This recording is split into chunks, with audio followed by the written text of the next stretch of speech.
Well, it looks like I'm making a second video today because, well, my first video YouTube says is too spicy. So, gotta get those shuckles somehow. So, there's nothing that irritates me more than when elitist journos attack fan service as if it's a bad thing.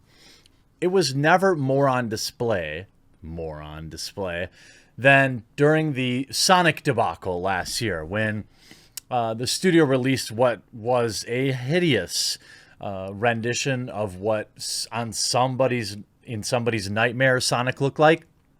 The fan backlash was so widespread that they actually went back to the drawing board, delaying the release of the film.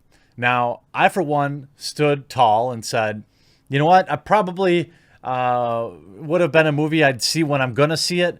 But now that they've actually, worked up now that they've served the fans, now that they heard our critiques and that they said, hey, we're going to go back to the drawing board, I'm going to go see it on opening night. It'll probably be an average movie. But nonetheless, because you respected the fans, I will respect you by going. And if you're somebody that participated in all that hullabaloo too, you should consider backing the movie too. Because, if the movie flops, then everyone's going to use this against us, Allow me just a quick second to shout out this video sponsor. Huge shout out to this video sponsor, Manscaped.com. Manscaped has been a rock solid partner for the quartering, and many of you have said that you've bought their stuff using my promo code, saved a bunch of money, and are really satisfied.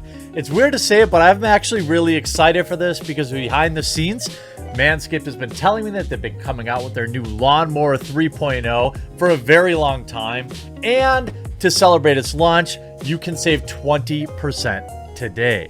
Lawnmower 3.0 waterproof body trimmer has a new and improved ergonomic trimmer with advanced skin-safe technology that optimizes easy grooming experience you know and love from the former Lawnmower 2.0. Same replaceable ceramic trimmer blade that's 100% compatible with both the Lawnmower 2.0 and the 3.0. Intelligently designed, rapid charging power dock, diamond textured, no slip grip, new compact anti-tug adjustable trimmer guards, built-in LEDs, and much more. I know it might be a little uncomfortable to talk about,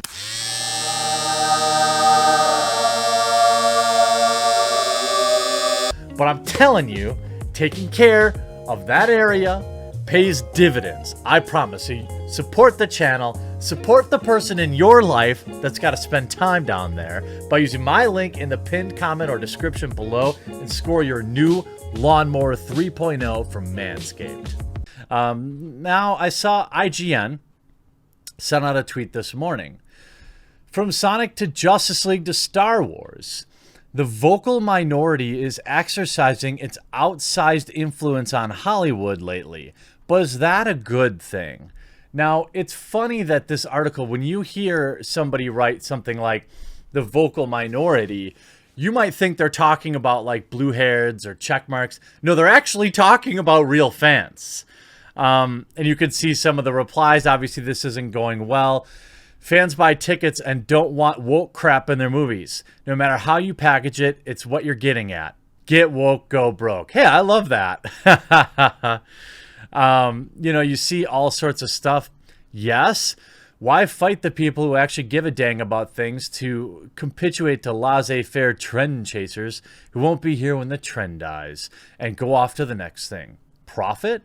They need to have as needed expendable income as anyone else. I mean, I think that take didn't make a lot of sense. The majority hated the original design. Everyone hated it. Nobody liked it. The only people that liked it were like shilling against fandoms. That's a common thing we see in media now. Them just railing against actual fans, giving movies lower review scores and calling it fan service. Like, imagine you own an ice cream shop and all of your fans said that you need to have mint chocolate chip ice cream or something like that. And then you keep having chocolate out when nobody wants it. And then you go out of business and you wonder why. I mean, this is like the dumbest thing to be mad about. The era of fan influence movie has arrived, and it's not good. Movies have always been collaborative medium. Writers, directors, actors, set designers, and hundreds, sometimes thousands more come together to create visual work, art meant to entertain, inspire, and connect us as humans. Making a film is a monumental effort, which sometimes turns into something magical and other times fails to create anything cohesive. Twitter, Reddit, and the internet in general are places where people can voice their opinions, laugh at memes, and discuss their favorite entertainment properties. But as we all know, social media has become a pretty toxic environment. Fueled by having the hottest take or the sickest burn, it can be cathartic, certainly, but when it gets out of hand, it's unrelenting. And when the Sonic the Hedgehog trailer dropped, Twitter was unrelenting. Well, it was terrible. I don't think you get a redesign. You don't get a redesign if there isn't that level of backlash. See, if everyone would have just said, boy, Sonic looks awful, and I'm just not going to see the movie. And then the movie flopped. Then there'd be this narrative in Hollywood that says, hey, the Sonic fandom doesn't want movies, when in fact they just want good movies. They go on to write, I'll admit that I think the new Sonic design is 1,000 times better than the original. Okay. Okay. Full stop. Why are you even writing this article? The character looks more friendly, and in Sonic Movie's case, which has a chance to make for better ticket sales. But the artists who designed the original version, the filmmakers who spent months creating the initial version of the character were scrutinized on social media for a week straight before director Jeff Fowler announced a redesign effort. A few weeks later, the movie's release was delayed to give animators more time to revamp the character. These are good things. Why are these people always framing this stuff like it's a negative thing? This is good. Idiots. Well, I'll say it again. In this case, I think it ultimately work out. So you're right. So again, you capitulate. This has set a dangerous precedent for artists working in the film industry. Now, storytellers are at the behest of the audience. They always were. Are these movies free to see, by the way?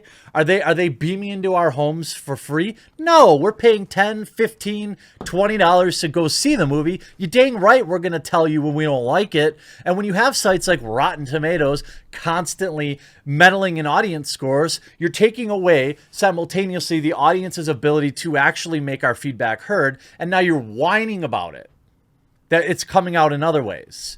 Well, what'd you think was going to happen?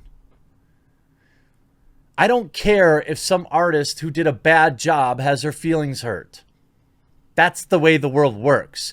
You know what would be worse? Is when they roll out that movie and it's a colossal failure and everybody who worked on it never gets a job again. Although that animation studio did close down, I believe. But you get my point.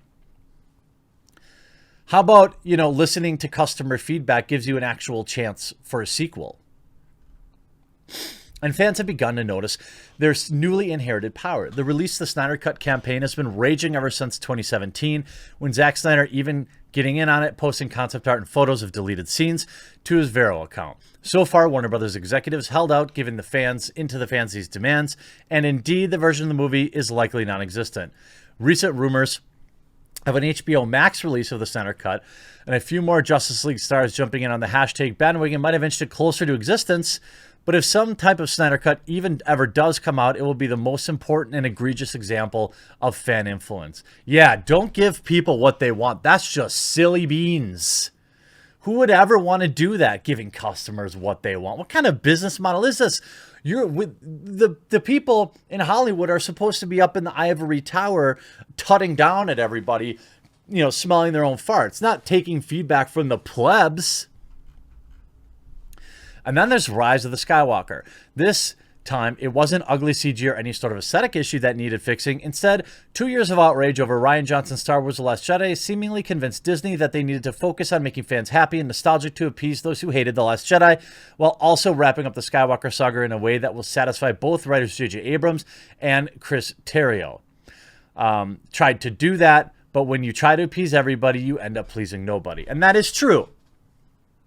That is true. When you listen to too many, there's too many cooks in the kitchen, it's not a good thing. I agree with that. But in the case of Star Wars, again, the reason The Rise of Skywalker was as bad as it was is because the saga itself, the trilogy itself, was a mess. There's no cohesion. There's no, I mean, can you imagine a trilogy where the finale makes less than the first? Like, it's absurd to me that you would call, and of course, Star Wars fans rightfully didn't like it. But now some fans are calling for the version that the Snyder Cut, what they call the JJ Cut, an unconfirmed post on Reddit told fans that Disney had made several changes to the script that Abrams didn't agree with, that the original cut extra 40 minutes out of footage, which is ironic, though that same outrage that fuels the JJ Cut campaign is reminiscent of the reaction to The Last Jedi, which might have been what convinced Disney to make the decisions they made on The Rise of Skywalker. Look, just because Disney failed at making an objectively good movie doesn't mean, just because the execution was bad, doesn't mean that their hearts weren't in the right place. Yes, I can agree that too much fan service is bad. But if we look at, for example, this new Ghostbusters movie that's coming out, if they don't give me enough of the original cast, I'm not going to care for the movie that much. Too much of it probably won't do well to establish itself and stand on its own, but too little of it will remove any nostalgia. So there is a fine line there for sure, but the idea that listening to your fans is bad is ridiculous and elitist. Studio execs need to realize that Twitter and Reddit are where outrage is easy, where people conjure up the worst adjectives they can think of to get as many likes and retweets as possible. This coming from the same people that, by the way, that will constantly be screaming about representation, right? So are you saying that everyone's screaming for representation in films on Twitter, they shouldn't be listened to? Because I suppose that take from IGN will put you in some hot water on Twitter.